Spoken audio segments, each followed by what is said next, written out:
Deep vein thrombosis. Section 230 immunity. Angiotensin-converting enzyme. Reactive oxygen species. Adverse possession. These are terms. They belong to specific fields: medicine, law, biochemistry, property law. Each one is a multi-word chunk that means something precise inside its field, and something confused or nothing at all outside it. Every specialist field has thousands of these, and somebody had to build the list. Welcome to video 9 of lecture 8. Term extraction. Give a machine a huge corpus of medical journal articles, have it hand you back a list of the medical terms. Sounds simple. It has a whole subfield behind it: TF-IDF, C-value, RAKE. Classical methods that are still running in production in 2026 because they never hallucinate. Videos 1 through 8 of this lecture stepped up from single sentences to documents, and then all the way to speech.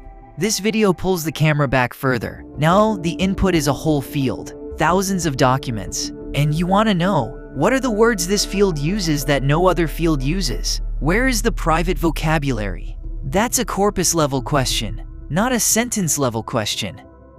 Today's puzzle: why do we bother extracting terms at all? Can't we just prompt an LLM? And the answer is that plenty of downstream systems need a deterministic list. Medical coders, legal search, translation memories, ontology builders. When your customer is a hospital compliance team, the LLM was probably right is not good enough. That's why the classical methods are still alive.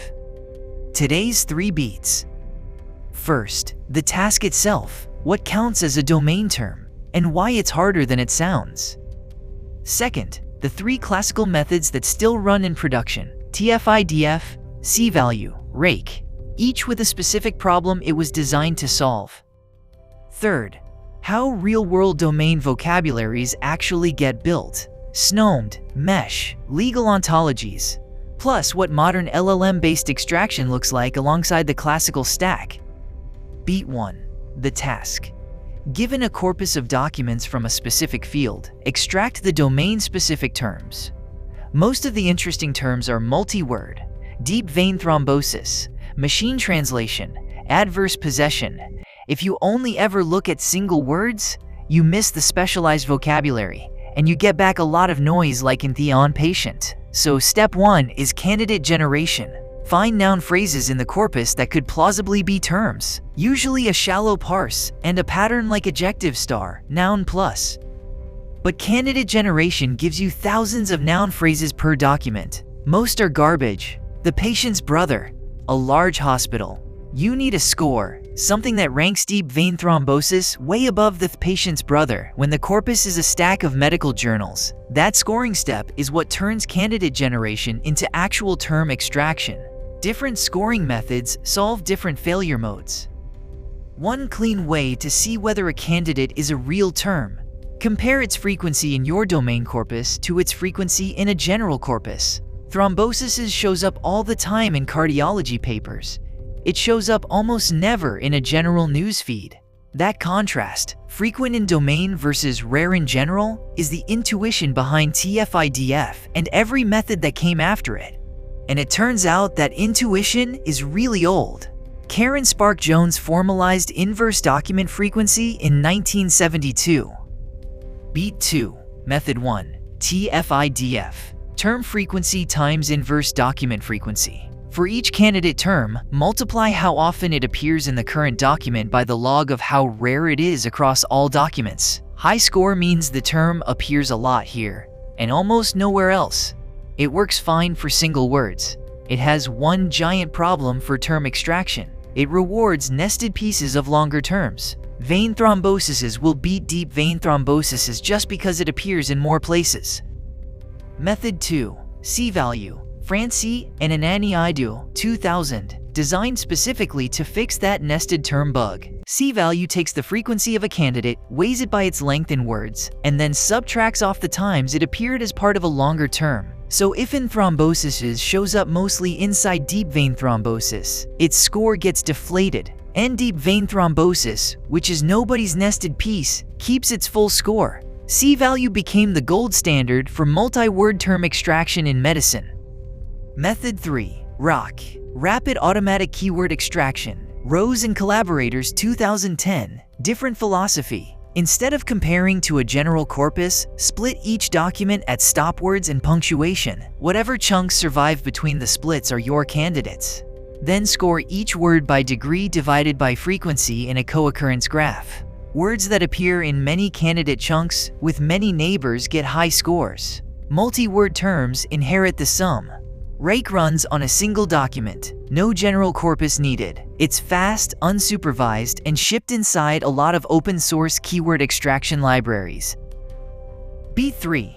How real-world domain vocabularies actually get built. SNOMED CT. Systematized nomenclature of medicine.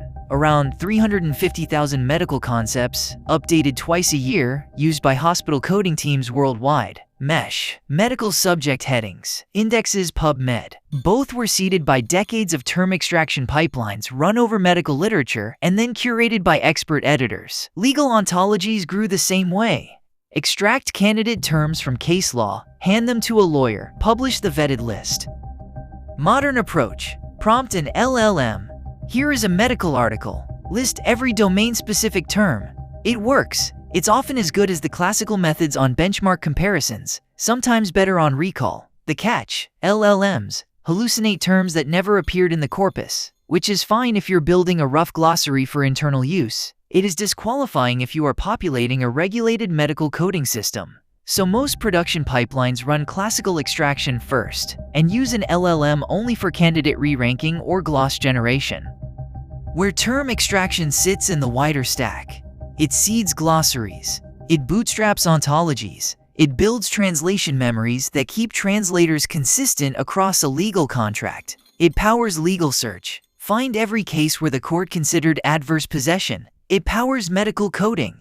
It powers domain-specific search engines. It's the least glamorous NLP task on this course, and it runs quietly under a huge fraction of real professional workflows. 3 takeaways before the quiz. 1. Term extraction pulls domain-specific vocabulary out of a specialist corpus. Candidate generation gives you noun phrases. Scoring separates real terms from noise. Most interesting terms are multi-word. 2. TF-IDF ranks by frequent in domain versus rare in general, and rewards nested fragments. C-value fixes the nested term bug by subtracting off longer-term inclusions. RAKE runs on a single document by splitting at stopwords and scoring co-occurrence. 3. Real vocabularies like SNOMED and MESH were seeded by term extraction and curated by experts. LLM prompting sometimes beats classical methods on recall, but hallucinates terms. Regulated pipelines run classical first, LLM on top. Quiz 1. What problem is C-value designed to fix? A TF-IDF is too slow for large corpora. B. Nested term inflation. TF-IDF rewards shorter fragments like even thrombosises over the full deep vein thrombosis. C. RAKE can only handle English text. Or D. TF-IDF requires a general reference corpus. B. C-value subtracts off the times a candidate appeared as part of a longer term. So when thrombosis gets deflated because it's mostly inside deep vein thrombosis. That correction made C-value the gold standard for multi-word medical term extraction. Franci and Ananiado 2000. Quiz 2. What is RAKE's basic trick? A. A neural transformer that learns to extract terms end-to-end. B. Split each document at stopwords and punctuation. Then score the surviving chunks by degree over frequency in a co-occurrence graph. No reference corpus needed. C. Requires a hand-labeled training set. Or D. Uses TF-IDF as a subroutine. B. RAKE stands for Rapid Automatic Keyword Extraction. Unsupervised, single document, no general corpus required, fast enough to ship inside open source libraries. Different philosophy from TF-IDF and C-value, and often complementary. Quiz 3. Why do regulated production pipelines still use classical term extraction instead of just prompting an LLM? A. LLMs are always worse at term extraction.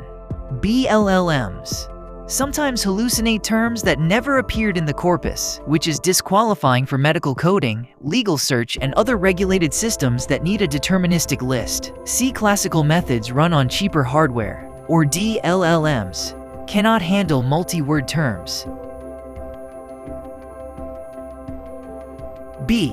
The LLM was probably right is not good enough when your customer is a hospital compliance team or a legal search product. Determinism plus no hallucination is the reason TF-IDF, C-value, and RAKE are still shipped in 2026. LLMs get used for re-ranking or gloss generation on top.